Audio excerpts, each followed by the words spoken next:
realism, avoiding some of the absurdities of Walpole. Anne Radcliffe was perhaps the most successful exponent of combining the supernatural and the modern.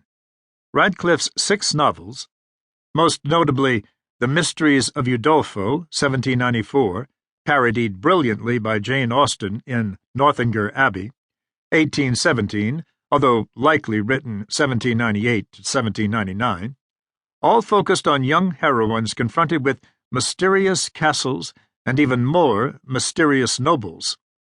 Matthew Gregory Lewis's The Monk, 1796, a sensational story of depravity, debauchery, and diabolism, was also extremely popular, and some critics see the physical description of Ambrosio, the titular monk, as the basis for Bram Stoker's Count Dracula.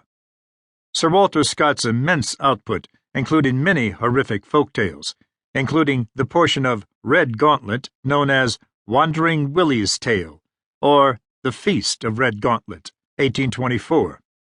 Scott was also highly appreciative of the work of Radcliffe.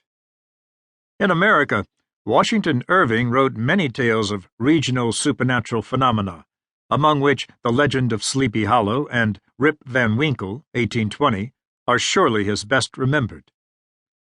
Although his psychological tales of New England made his fame, Nathaniel Hawthorne was also fascinated by strange stories, and among his numerous tales of the occult, Dr. Heidegger's Experiment, 1837, and the posthumously published Septimius Felton, or The Elixir of Life, 1871, are examples of Hawthorne's continuing interest in the search for immortality. The Gothic Romantic phenomenon was not limited to English-speaking countries. The French roman noir, black novels, and the German Schauerroman, literally shudder novels, were equally popular. The bizarre tales of German writer E.T.A. Hoffmann and Polish nobleman Jan Potocki were also a part of the tradition. These Continental cousins were generally more violent than their English counterparts. The early stages of the Romantic movement, born in the early 19th century, produced twin icons of horror: the scientific monster and the vampire. Curiously, both emerged from a single night devoted to the telling of stories of horror. In 1816, Dr. John William Polidori accompanied his patient, Lord Byron, on a trip to Italy and Switzerland. That summer they stayed at the Villa Diodati near Lake Geneva, where they were visited by poet Percy Bysshe Shelley, his soon-to-be wife, Mary, and her stepsister, Jane Clare Claremont. When incessant rain kept the 5 friends indoors, they began reading aloud a book of ghost tales.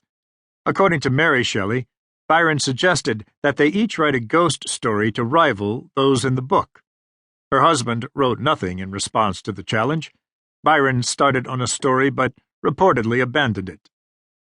Mary Shelley's effort became Frankenstein, published 2 years later.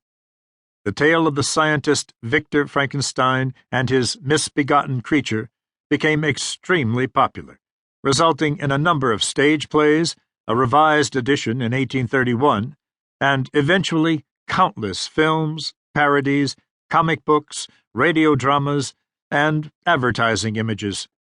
Called by some the first science fiction novel, the popular images of the story have grown in stature to overshadow the original work.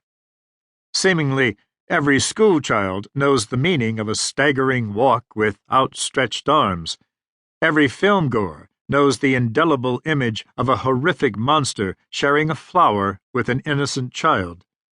While Shelley's book was more a reverie on moral responsibility than a forecast of science gone wrong, generations read it as the ultimate horror tale, a stern warning about the arrogance of humankind. An anonymous reviewer in 1818 hailed Frankenstein for its originality, excellence of language, its peculiar interest, and termed it bold and possibly impious. Later that year, Sir Walter Scott, writing for Blackwood's Edinburgh Magazine,